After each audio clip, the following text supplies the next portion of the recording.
कितना इम्पोर्टेंट है ma'am self love हमारे लिए आज की डेट में? जितना इम्पोर्टेंट रोज सुबह उठ के ब्रश करना, नहाना, उतना ही इम्पोर्टेंट है ये। This should be your everyday ritual to love yourself. Just be in love with yourself unconditionally. जैसे आजकल देखा जा रहा है कि छोटे बच्चों को भी बहुत ज़्यादा स्ट्रेस है, तो आप बच्चों को कैसे एनालाइज करते हो? क्योंकि जैसे कई बच्चे अपने इमोशंस को ढंग से नहीं बता पाते कि भाई हमारे को क्या प्रॉब्लम है। जैसे कुछ बच्चे बहुत छोटे होते हैं, वो बता ही नहीं सकते कि क्या हो रहा है उनके साथ, तो हम ऐसे में मदर और फादर दोनों को बुलाते हैं। मदर से हम कुछ क्वेश्चंस पूछते हैं कि उनकी प्रेगनेंसी की जर्नी कैसी रही, उनके पूरे 9 मंथ्स कैसे रहे, उनके इमोशन उस मोमेंट पे कैसे थे। जो हमारे कॉर्पोरेट वर्ल्ड के जो लोग हैं, जो बड़े हाई प्रेशर जॉब्स में काम करते हैं, उनको ये देखा जा रहा है कि ज़्यादा स्ट्रेस एंड एंग्जाइटी की प्रॉब्लम उनको ज़्यादा है। तो उसके लिए हम किस तरह, कौन सा बाज फ्लावर हम रेकमेंड करते हैं? हम एक पर्टिकुलर बाज फ्लावर सब पे वर्क नहीं करता।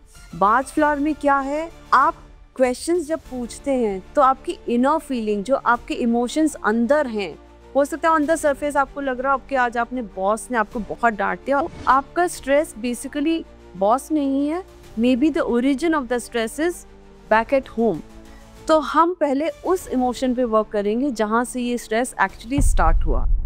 Hello guys, welcome to our channel. आज हम एक बहुत ही डिफरेंट डिस्कशन करने जा रहे हैं। एक बहुत ही यूनिक मोडालिटी है और बहुत ही यूनिक मोडालिटी की एक्सपर्ट है हमारे साथ मिस रुचि गर्ल, जो कि हमें बताएंगी बाक फ्लावर रेमेडी क्या होती है। बाक flower is a very different concept जो कि बहुत डिटेल में हमें आज समझने को मिलेगा कि कैसे ये हमारी लाइफ पे वर्क करता है, कैसे ये हमारे इमोशंस को बेटर करता है, कैसे हम अपने इमोशंस को हील कर सकते हैं, कैसे ये हमारी लाइफ की हर छोटी बड़ी प्रॉब्लम्स के लिए इतनी इंपॉर्टेंट रेमेडी की तरह ही हमें हमारे पे काम कर सकता है। तो welcome to our channel, thank you for coming, thank you for being with us. तो मैम, आज आपको बुलाया हमने अपने चैनल पे। आपको मैम बड़ा सुनने में आया आप बड़े एक्सपर्ट हैं बाक फ्लावर रेमेडीज में। ये मैम बाक फ्लावर ये है क्या? थोड़ा बेसिक से आप हमारी ऑडियंस के लिए समझाएं। तो बाज फ्लावर ये बेसिकली 38 डिफरेंट फ्लावर्स हैं जिनके एसेंस से हर एक रेमेडी अलग अलग चीज के लिए बनी हुई है। ये हमारा स्टार्ट कर था डॉक्टर एडवर्ड बाचले, जो कि यूके बेस्ड थे, और उन्होंने ये चीज अपने ऊपर यूटिलाइज करी, अपने लेबोरेटरी में उसको एक्सपेरिमेंट करा। उनको एक टाइम था जब डॉक्टर्स ने जवाब दे दिया था कि आपके पास सिर्फ 3 महीने हैं, तो वो बहुत डिसहार्टेंड हुए, मगर उन्होंने उसी बीच में सोचा कि मैं क्यों नहीं इसको एक्सपेरिमेंट करूं, और उन्होंने डिफरेंट फ्लावर्स से ये रेमेडी तैयार करी है। एंड वो देखते देखते 3 महीने उनकी लाइफ के कब निकल गए और वो धीरे धीरे उन एसेंस से हेल्दी होते चले गए, ये उन्हें भी नहीं पता चला। तो ये फ्लावर्स जो है ये रिस्टोर करता है आपके बैलेंस को, आपके इमोशंस को बैलेंस करता है, आपके एनर्जीज, आपके वेल बीइंग पे बहुत ब्यूटीफुली वर्क करते हैं। सो ये है बाज फ्लावर। मतलब आप किसी भी फील्ड में चले जाइए, चाहे आप इमोशनली डिप्रेस्ड हो, चाहे आप किसी रिलेशनशिप में हो, आप वहाँ पे आप परेशान हो, फिजिकली आप परेशान हो, ये हर चीज़ पे बहुत अच्छे से वर्क करता है।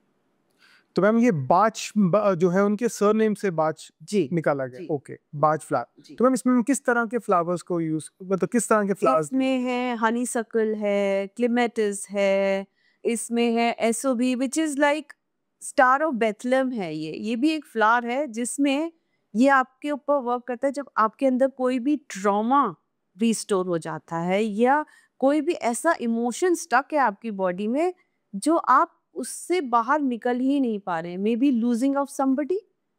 जब आप किसी अपने को खोते हैं तो बहुत लोग एकदम अंदर ही अंदर उस चीज के साथ रहते हैं और वो इमोशन आपके अंदर रहता है।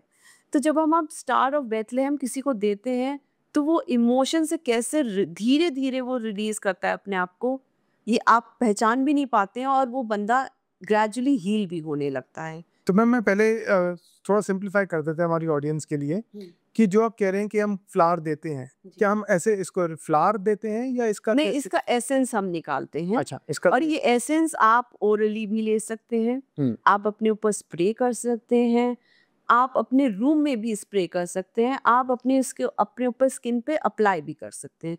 तो इसका बहुत अलग तरीके से इसको यूज़ कर सकते हैं आप। और जो आप मैम जिन फ्लावर्स की आपने ज़िक्र किया, मैंने आज तक उन फ्लावर्स का कभी नाम नहीं सुना था। आई थिंक ये मेडिकेशन वाइज़ जी, ज़्यादा ये बहुत यूज़फुल फ्लावर्स हैं। तो it is like a medicine basically. Yes. Okay.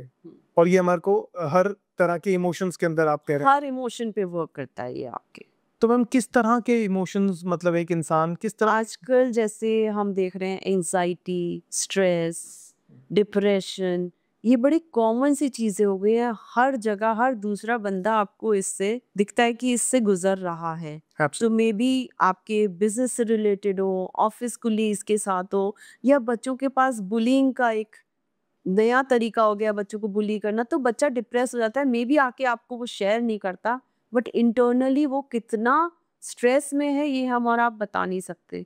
जब हम उनसे बात करते हैं तो हम एक-एक इमोशन पे कैसे ये फ्लावर्स वर्क करते हैं, बहुत ही अनबिलीवेबल एंड पावरफुल मैजिकल ये है रेमेडी। तो मैम जैसे अभी हम पॉडकास्ट से पहले जब हम बात कर रहे थे तो आपने बताया कि आपके पास बहुत सारी केस स्टडीज भी हैं जिसमें इस फ्लावर के एसेंस ने बहुत अच्छा काम किया है जी। कई लोगों के ऊपर। तो मैम ये बताएं जैसे कई आजकल जैसे हम बात कर रहे हैं कि स्ट्रेस, एंजाइटी, डिप्रेशन ये एक बहुत ही कॉमन सी प्रॉब्लम हो गई है जी। क्योंकि ड्यू टू वर्क कल्चर।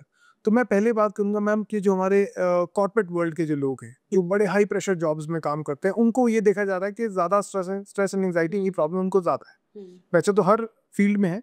तो अगर हम कॉर्पोरेट लेवल की लोगों की बात करें जो जॉब्स में है जिनको अपनी जॉब की एंजाइटी है या सपोज अपने काम से रिलेटेड बहुत एंजाइटी तो उसके लिए हम किस तरह कौन सा बाज फ्लावर हम रेकमेंड करते हैं? हम एक पर्टिकुलर ब्राच फ्लावर सब पे वर्क नहीं करता।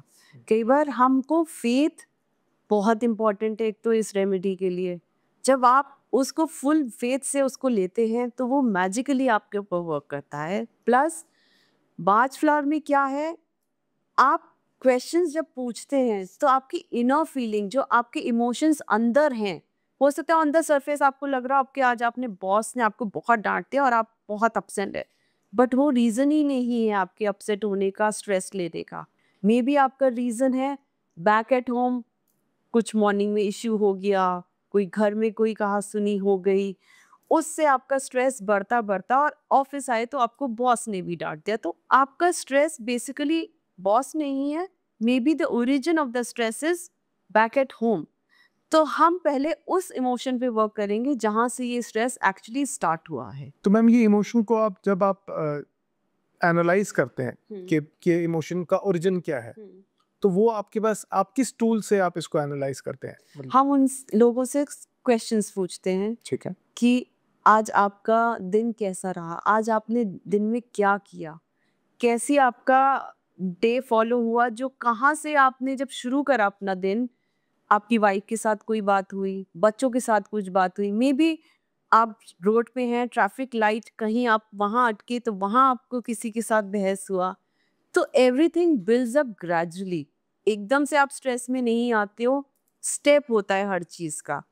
तो मैम जब आपके पास कोई प्रॉब्लम लेके आता है तो वो पर्सन को आप कैसे एनालाइज करते हो कि इसको कौन सा बाज फ्लावर रेमेडी वर्क करेगा इसके ऊपर? सो देखिए ये बहुत ही साइंटिफिकली हम इस पे बात करेंगे। जब हम पूछते हैं किसी से कि आपका क्या दिनचर्या है, तो हम इन डेप्थ जाके क्वेश्चंस पूछते हैं। डीप एनालिसिस होता है, क्वेश्चंस की लिस्ट बहुत लंबी होती है। तब हम एक क्रक्स पे आते हैं कि yes this is the deep emotion जो आज आपको ये हैम्पर कर रहा है, आपको बॉदर कर रहा है। जब उसकी आपको रेमेडी देते हैं, तब वो start showing the effect of that remedy. जब आपके पास एनालिसिस करके जो रिपोर्ट आती है मतलब ये हमें रेमेडी कितने टाइम तक आप एक पर्सन को सजेस्ट करते हैं? ये अलग-अलग लोगों के ऊपर अलग-अलग इम्पैक्ट करती है। Right. Within a week हमें रिजल्ट मिलता है।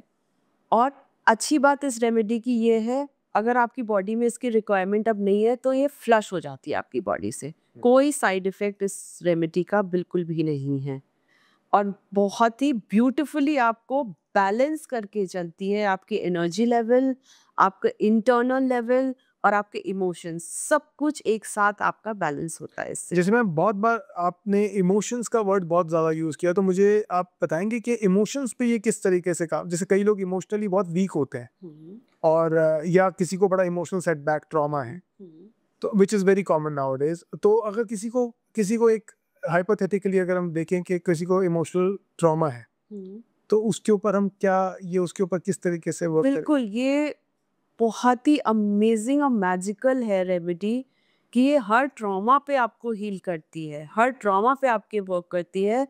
एक है स्टार ऑफ बेथलेहम, जैसे मैंने पहले भी कहा था, वो आपकी बॉडी में कहीं भी रिस्टोर हुआ है ट्रॉमा, किसी भी एंगल से, किसी भी रीज़न से, तो वो इतना ब्यूटीफुली उसको रिलीज़ करता है और मे बी आप रियलाइज़ भी नहीं कर पाते कि आप कब धीरे-धीरे हील होने लग गए हैं और आपकी एनर्जी बैलेंस होने लग गई है।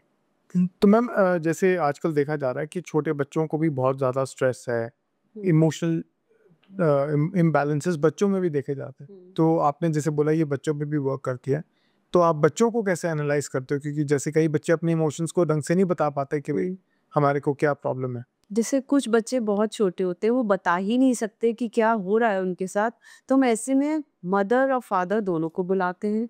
मदर से हम कुछ क्वेश्चंस पूछते हैं कि उनकी प्रेगनेंसी की जर्नी कैसी रही, उनके पूरे 9 मंथ्स कैसे रहे, उनके इमोशन उस मोमेंट पे कैसे थे, उन्होंने अपने आप को कैसे बैलेंस करके रखा, या वो कहाँ-कहाँ किस स्टेज पे ऐसा फील कर रही थी कि जो वो अपने आप को वीक महसूस कर रही थी। तो कहीं न कहीं वो आपका बेबी आपसे अटैच्ड है, तो वो सारे इमोशंस उनमें ट्रांसफ़र हो रहे हैं। तो अल्टीमेटली हम मदर से ज़्यादा क्वेश्चन पुट अप करते हैं ऐसे में, और एनालाइज़ करते हैं कि बच्चा इस स्टेज पे क्यों आया और क्या हुआ है उसके साथ। तो जैसे मैम बच्चों की बात हम कर ही रहे हैं, तो बच्चों में जैसे बाय बर्थ कई सारी चीज़ें मतलब कई प्रॉब्लम्स कभी-कभी देखा जाता है कि कुछ बच्चों में कुछ प्रॉब्लम्स जैसे मैं बात करूँ तो अगर मैं ऑटिज़्म या एडीएचडी की बात करता हूँ, राइट। तो बच्चों में ये बड़ा पाया जा रहा है आजकल कि हर 10 में से 2 बच्चों को ये प्रॉब्लम है। तो इसमें भी प्रेगनेंसी वाला टाइम देखा जाता है? अगर चाइल्डहुड है, इस तरह का बच्चा बहुत ही छोटा है, वो जो आंसर नहीं दे सकता, तो डेफिनेटली हम पूरा 9 मंथ्स ऑफ अ मदर, वो प्रेगनेंसी पीरियड कैसा चला है, हम वो डेफिनेटली उसको फोकस करेंगे और उस पर क्वेश्चंस पुट अप करके उनसे एक आंसर पे पहुंच सकते हैं। हम उसकी डिटेलिंग क्वेश्चनिंग होती है, हम उस पर रिजल्ट पे पहुंच सकते हैं। और ऑटिज्म डेफिनेटली, मतलब आजकल हर दूसरे तीसरे बच्चे के साथ है ये चीज़, और ये कहीं न कहीं आपके इमोशंस हैं, जो आपकी बॉडी में स्टक हैं। हम उस इमोशन को कैसे रिलीज़ कर सकते हैं, वो कहीं भी आपकी बॉडी में स्टक हो सकते हैं। ये आपको हमको नहीं पता, मेबी आपके ब्रेन पे इम्पैक्ट कर रहे हैं, मेबी आपकी किसी हार्ट पे इम्पैक्ट कर रहे हैं, मेबी आपके गट पे इम्पैक्ट कर रहे हैं। तो it can be anywhere in your body, और हम एक-एक इमोशन पे ग्रेजुअली वर्क कर सकते हैं। तो मैम एक इमोशन पे अगर हम काम कर रहे हैं, तो रफली एक इमोशन को ठीक करने में एक ऑन एन एवरेज बेसिस पे आपकी केस स्टडी क्या कहती है? देखिए, कितना छोटे बच्चे बहुत रिसेप्टिव होते हैं इन सब चीज़ों के लिए। तो जब वो ईज़िली जब वो अडॉप्ट करते हैं ना, वो अपना दिमाग नहीं चलाते कि हम ये क्यों ले रहे हैं, क्या कर रहे हैं। बहुत अच्छे से उसको अडॉप्ट करते हैं, और जब उनको दवाई देते हैं वो, या रेमेडी ये वाली देते हैं, दवाई नहीं कहते हैं इसको, रेमेडी ये देते हैं, तो वो उन बच्चों को इतना अच्छे से ब्लूम करता है, वो बच्चे इतना अच्छे से उस चीज़ को अडॉप्ट करते हैं, और इमीडिएट उनके चेंज दिखते हैं। Maybe within week 10 days आपको रिजल्ट सामने दिखने लगेंगे। तो जो जो पेरेंट्स जो उसकी थेरेपीज या जो जो भी अदर एक्टिविटीज जो डॉक्टर रिकमेंडेड है वो करते रहें कंटिन्यू, बिल्कुल आप और करते रहें, उसमें कोई डिनायल नहीं। इसको ऐड ऑन कर लें इसको साथ, बिल्कुल ऐड ऑन करिए। ये ज्यादा फास्ट रिजल्ट्स बिल्कुल। देगा, which is very good ma'am, which is very good. और मैम जैसे कई कई बच्चे बड़े आजकल कई बच्चे वर्चुअली ऑटिस्टिक हो रहे हैं, जी। वर्चुअल मतलब जो स्क्रीन टाइम का बड़ा प्रॉब्लम है। हुँ। तो मैम कई बच्चों को एडिक्शंस की प्रॉब्लम है, या सोसाइटी गलत मिल गई, फ्रेंड सर्कल गलत मिल गया जिसने एडिक्शंस डाल दी, तो हाउ अबाउट दैट, इस पे वो चीज़ें काम करेंगी? अगर हम एडिक्शन की बात करते हैं, तो पहले तो हम ये देखें कि वो बच्चा फर्स्ट ऑफ ऑल एडिक्शन पे गया क्यों? क्या there is a lack of self love? क्या there is a lack of self worth? या उनको अपने एनवायरनमेंट से, अपने पेरेंट्स से लव नहीं मिल रहा है, वो अप्रिसिएशन नहीं मिल रहा what they are looking for? क्या वो जो बात बोलना चाह रहे हैं आप उसको सुन भी रहे हैं, या उनको वहीं बंद कर दे रहे हैं कि तुम छोटे हो, तुम कुछ मत बोलो? तो हर चीज़ का एक रीज़न होता है, बच्चे इतनी गलत आदतों पे क्यों जा रहे हैं। वो इतने एडिक्शन पे क्यों जा रहे हैं, वो अपने पेरेंट्स से अलग क्यों जा रहे हैं। तो एज अ पेरेंट हम लोग को ये ध्यान देना चाहिए कि हम अपने बच्चों को सुने अच्छे से, उनकी बात को काटे नहीं, उनको समझें वो किस लेवल से गुजर रहे हैं। हो सकता है उनके साथ स्कूल में कुछ हो रहा हो, उनका पीयर प्रेशर इतना ज़्यादा है कि वो उसको हैंडल ही नहीं कर पा रहे हैं। जब तक हम उन बच्चों को सुनेंगे नहीं, समझेंगे नहीं, हम इस चीज़ को कंट्रोल नहीं कर सकते। मगर बाज फ्लावर अगर हम बच्चों से डिस्कस करके उनको देते हैं, तो वो इतना इम्पैक्ट देती है कि बच्चे मेरे पास भी केसेस आते हैं, बच्चे ऑटोमेटिकली उसको अडॉप्ट करते हैं एंड अप्रिशिएट भी करते हैं और उससे बेनिफिट भी बहुत लेते हैं। तो आप कह रहे हैं कि जितना बच्चे की एज छोटी होती है वो जल्दी इसको रिसीव कर पाता जी, है, बिल्कुल। क्योंकि वो विश्वास करता है जी। बेसिकली। अच्छा, उसको पता ही नहीं है एक्चुअली वो क्या। जी, वो अपना दिमाग लगाता ही नहीं है ना उस चीज़ में। ये आपने सही बात बोली। मैं विश्वास पे काफ़ी चीज़ें हैं, मेडिसिन भी लोग खाते हैं तो कहते हैं जी। आधे से ज़्यादा विश्वास काम करता है जी, और मेडिसिन भी जी, काम करती बिल्कुल। है डेफ़िनेटली। तो मैम जैसे आपने पेरेंटिंग की बात करी, जो आपने बताया कि आजकल पेरेंटिंग का टेक्नीक थोड़ी-सी लोगों में लोग लैक कर रहे हैं कि जी। टाइम नहीं दे पाते या इसमें। तो ये है मैम, अगर मैं रिलेशनशिप की बात करूँ between parent and the child, तो किसी का मैम कभी-कभी ऐसा होता है किसी का रिलेशनशिप वैसे इमोशनली ही वो बॉन्ड कनेक्शन नहीं बनता, या सपोज़ वर्क लाइफ में अपने इतने बिज़ी हैं कि वो लोग अपने बच्चों को टाइम नहीं दे पाते। तो how about the relation part? अगर रिलेशनशिप को हील करना हो तो बिल्कुल, ये रिलेशनशिप पे भी उतना ही इफ़ेक्टिवली काम करता है। हमें अगेन मदर, फादर, चाइल्ड सबको एक साथ बिठा के सबसे क्वेश्चन पूछना, उनकी क्या बॉन्डिंग है, कितना एक-दूसरे के साथ वो टाइम स्पेंड करते हैं। क्या मतलब आज के पास गैजेट सबके पास है, तो मेबी आप कह रहे हैं हम सब साथ बैठते हैं मगर हर कोई अपने-अपने गैजेट पे है। वो फैमिली टाइम नहीं होता। फैमिली टाइम का मतलब होता है कि हम कुछ गेम खेल रहे हैं साथ में, एक इमोशनल बॉन्डिंग कर रहे हैं, एक फिजिकल कनेक्ट भी हो रहे हैं, बच्चे के साथ कहीं पार्क में जा रहे हैं, या अगर हम कोई मूवी भी जा रहे हैं तो हम किस तरह की मूवी आजकल बच्चों को दिखा रहे हैं। Everything impacts a child's brain. तो हमको वो सब चीज़ें ध्यान में रखनी चाहिए, तभी ये रेमेडी भी जो है उसी तरह से काम करती है कि हमारा चाइल्डहुड ट्रॉमा क्या है, या हम टीनेज में हैं तो हम उस पीरियड में पीयर प्रेशर है कि relationship between the parents and the child वो सफ़र कर रही है, तो हर चीज़ पे ये अलग-अलग लेवल पे इम्पैक्ट करती है। तो मैम ये तो आपने बताया कि अगर एक दोनों पेरेंट मिलके अगर अपने बच्चे का एक एनवायरनमेंट, अपने घर का एनवायरनमेंट बेटर करना चाहते हैं, तो डेफिनेटली आप उसको काउंसिल कर सकते हैं। मैम उस केस में क्या होता है कि जब one of the parent is ready for to change their families environment, but the other suppose mother ready है या फादर रेडी नहीं है, हुँ। या आ नहीं पा रहे या आना नहीं चाहते, तो उस केस में आप कैसे इसको तो देखेंगे? कोई बात नहीं है, हम फ़ोर्सफुली ये किसी के ऊपर नहीं डालते कि आपको लेना ही लेना है, जब तक आप खुद रेडी नहीं होते हैं। अगर आप एज़ अ मदर आ रही हैं, आप चाहते हैं कि आपके बच्चे को उसका बेनिफिट मिले, आपको भी बेनिफिट मिले, तो जब आपके ऊपर रिज़ल्ट्स दिखने लगेंगे, तो ऑटोमैटिकली रिज़ल्ट्स जब उनको दिखेगा, तो अपने आप ही आएँगे। हमें और किसी को फ़ोर्स करने का ज़रूरत नहीं है। और अगर आपको लगता है हम सिर्फ रूम में ही स्प्रे कर दें, उसका ही इम्पैक्ट इतना ज़्यादा होता है कि वो ग्रेजुअली आपकी तरफ आएँगे और रेमेडी को भी ट्राई करना चाहेंगे। मैम थोड़ा और डिटेल में समझना चाहूँगा, ये जिसे रूम में स्प्रे करते हैं, हुँ। तो इसकी फ्रेग्रेंस वर्क करती है? इसमें कोई फ्रेग्रेंस नहीं होती है। ओके, जो इसका एसेंस है ना, वो पूरे एनवायरनमेंट में हो जाता है। यू मीन द पार्टिकल्स जी, ऑफ। जी। तो ओके, वो आपके बॉडी में जब जाते हैं, एब्ज़ॉर्ब होते हैं, जब आप इन्हेल करते हैं, राइट। एनर्जेटिकली आपकी बॉडी में गए वो, जब आप गए तो वो आपके इक्वली रिज़ल्ट होगा जैसे आप ओरली लेते हैं। तो आपको कोई इसमें घबराने का बात नहीं है कि हमने क्या ले लिया, क्या डाल दिया, कोई ज़रूरत नहीं है। और मैम ये हमें डेली करना है? यस। डेली कितनी बार करना होता है वैसे? अगर हम ओरली लेते हैं तो हमें 4 टाइम्स लेना होता है। स्प्रे कर रहे हैं तो जब मॉर्निंग में और इवनिंग में आप इसको रूम में स्प्रे कर दें जब आप मैक्सिमम टाइम उस रूम में हैं। और दोनों का रिजल्ट इक्वल आता है। ओके। इनहेल भी कर सकते हैं इसको जी, एज अ स्प्रे के फॉर्म में हाँ, आप ले सकते हैं इसको और आप ओरली भी ले सकते हैं। तो मैम पेरेंट्स और बच्चे की तो हमने बात कर दी, how about the relationship between the couple? अगर कपल अपने रिलेशनशिप, कई कई लोगों के पास मैम बड़ी कई लोगों को बहुत प्रॉब्लम है या कई लोगों के केसेस डिवोर्स तक भी आए हुए हैं, जी। तो will it work on that also? Yes, again इसमें भी हम बात करेंगे कि हमारे वो चैलेंजेस आ क्यों रहे हैं। हम अपने आप को प्रूव करना चाह रहे हैं कि आई एम द बेस्ट? आपकी क्या थ्योरी है अबाउट योरसेल्फ? आप अपने आप को कैसे प्रोजेक्ट कर रहे हैं? मे बी बहुत लोग होते हैं कि मैं ही सिर्फ पुट इन कर रही हूँ रिलेशनशिप में, सामने वाले की तो कोई एफर्ट आ ही नहीं रहे हैं। तो ऐसे में हम सामने वाले पे वर्क नहीं करते हैं, आपके ऊपर हम वर्क करेंगे कि आपका क्या थॉट प्रोसेस है उस मोमेंट पे। आप इस रिलेशनशिप में आपको लग रहा है आप ड्रेन हो रहे हैं, तो हम वो ड्रेनिंग पार्ट आपका बासफला रेमेडी से ठीक करेंगे ताकि आप इमो उस रिलेशनशिप में 100% दे पाए विदाउट ड्रेनिंग योरसेल्फ। तो वो हम पहले आप पे वर्क करेंगे।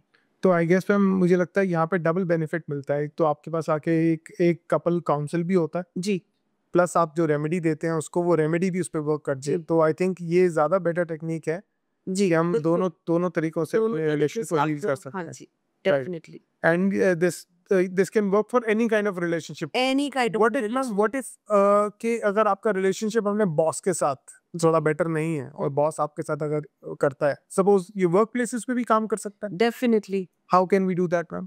अगेन हियर चैलेंजेस क्या-क्या आते हैं? बॉस ने एक्स्ट्रा काम दिया, बॉस ने डाँटा, आपको लीव नहीं मिल रही है, एक्स्ट्रा वर्क प्रेशर है, आप ही के ऊपर है। आप उस वर्क को कैसे ले रहे हैं? आप एक्चुअली वो वर्क पैशनेटली कर रहे हैं कि एज़ अ फोर्स कर रहे हैं? हम आपकी एनर्जी पे वर्क करेंगे, हम बॉस पे नहीं वर्क करेंगे, एनवायरनमेंट पे वर्क नहीं करेंगे। आप उस मोमेंट पे कैसा फ़ील कर रहे हैं? आपकी इमोशनल बैलेंस कैसी है? हम उस पे वर्क करेंगे।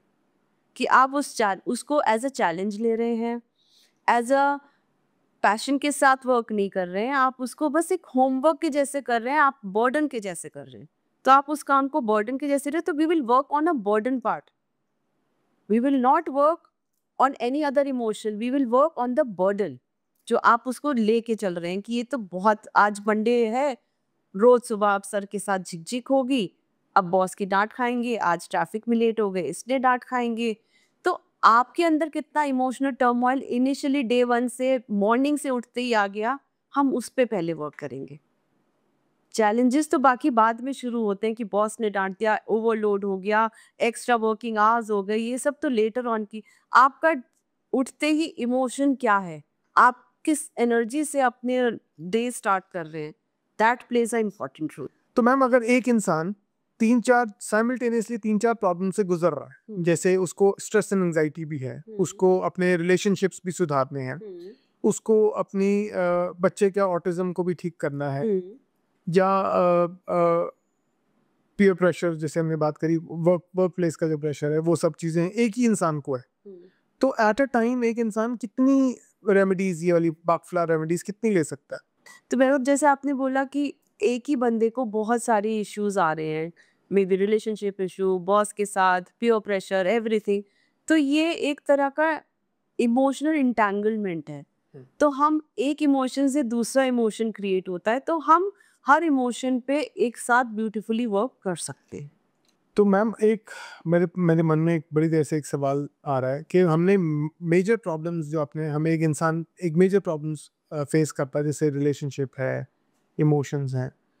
मैम कई लोगों को फाइनेंशियल फाइनेंसेस भी कई लोगों को अपने ग्रो करने होते हैं, कई लोगों को इन्वेस्टमेंट्स करने का बड़ा शौक होता है कि कई लोग स्टॉक्स में इन्वेस्ट करते हैं, कई लोग प्रॉपर्टीज में इन्वेस्ट करते हैं।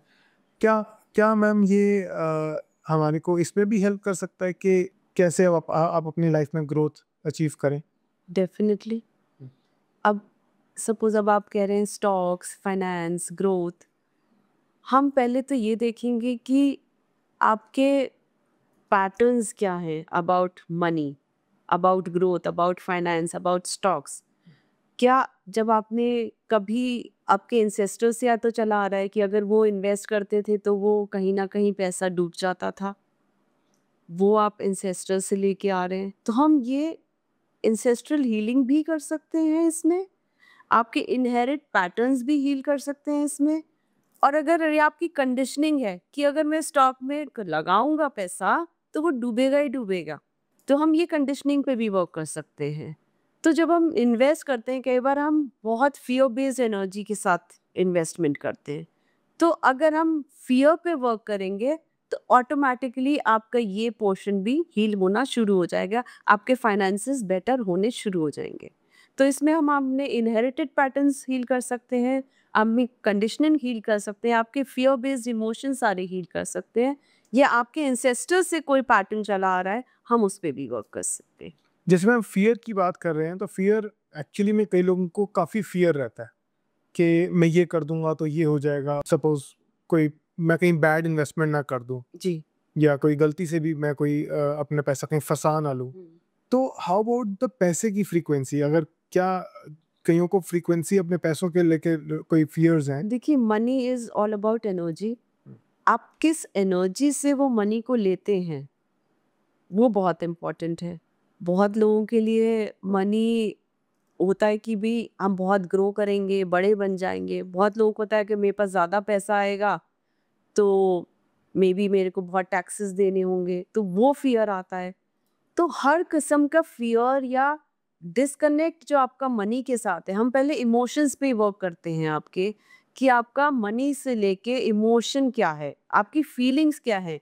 जब हम पूछते हैं कि मनी के बारे में सोचते हैं तो आपकी फर्स्ट फीलिंग क्या आती है, तो जब वो इंसान सामने से ये बोलता है कि मेरे को डर लगता है कि मैं ज़्यादा पैसा कमा लूँगा तो मेरे साथ से चला जाएगा, तो हम पहले उस डर पे काम करेंगे। हम मनी ग्रोथ तो हम नहीं कर रहे हैं, बट हम इमोशन पे जब वर्क कर लेंगे तो ऑटोमेटिकली आपकी ग्रोथ होती है। अगर मैम डर की ही बात कर रहे हैं, तो जैसे कभी हम डायग्नोज कर लेते हैं कि डायग्नोसिस में आ जाता है कि हमें कोई एक बहुत मेजर इशू है। जी। सपोज अगर कोई एक मेजर क्रॉनिक डिजीज हमें डायग्नोज हो गई बाय चांस, और उसको अपनी लाइफ को लेके फियर है कि मेरी लाइफ अब पता नहीं कब तक है कि नहीं।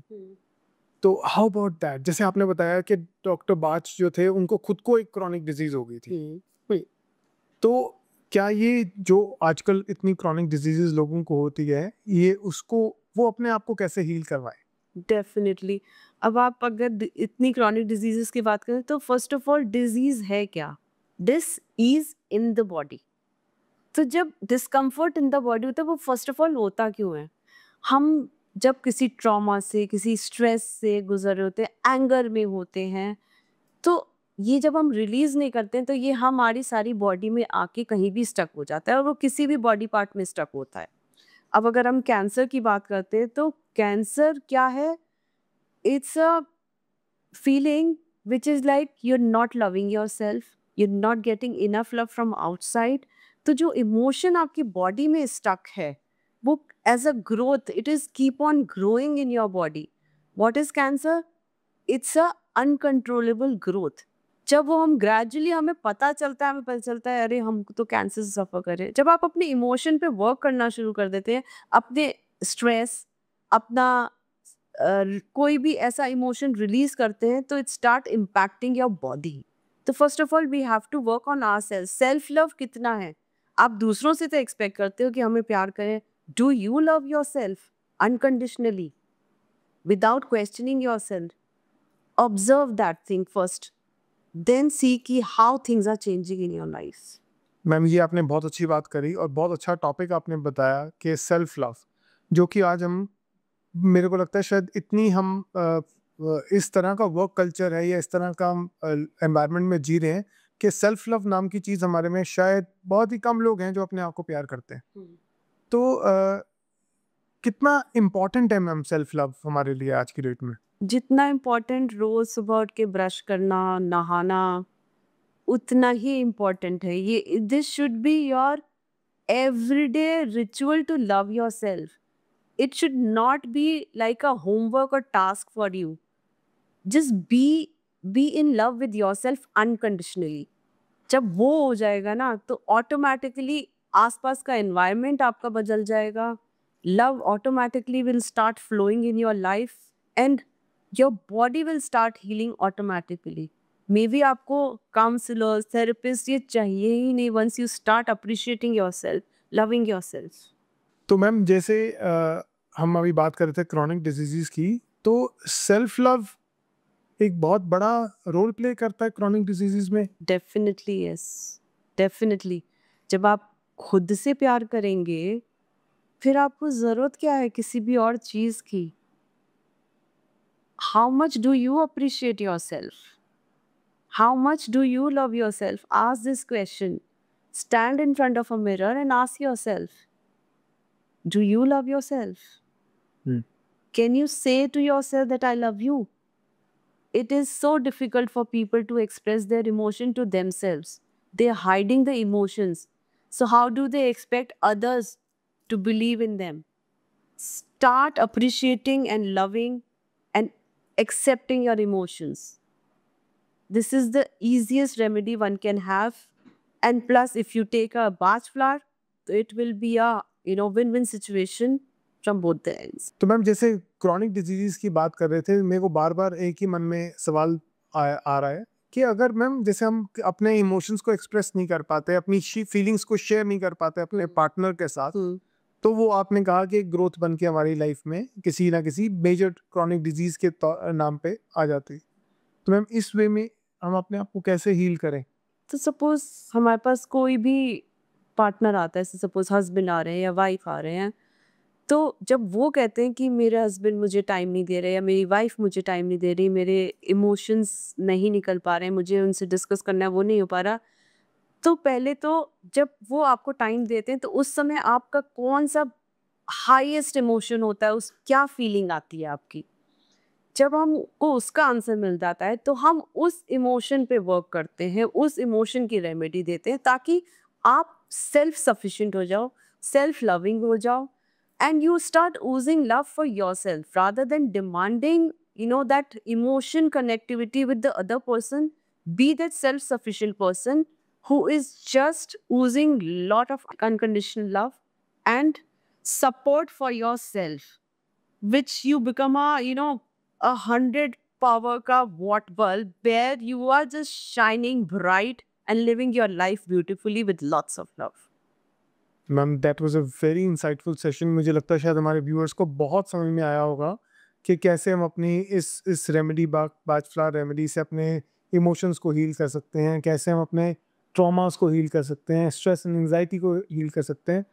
तो ma'am thank you very much for giving your time today. I think it was a very insightful session and I hope हमारे व्यूअर्स को ये सेशन बहुत पसंद आएगा। Please like, subscribe to our channel and share this video to दोस्त जिनको इस remedy की बहुत ज़्यादा ज़रूरत है।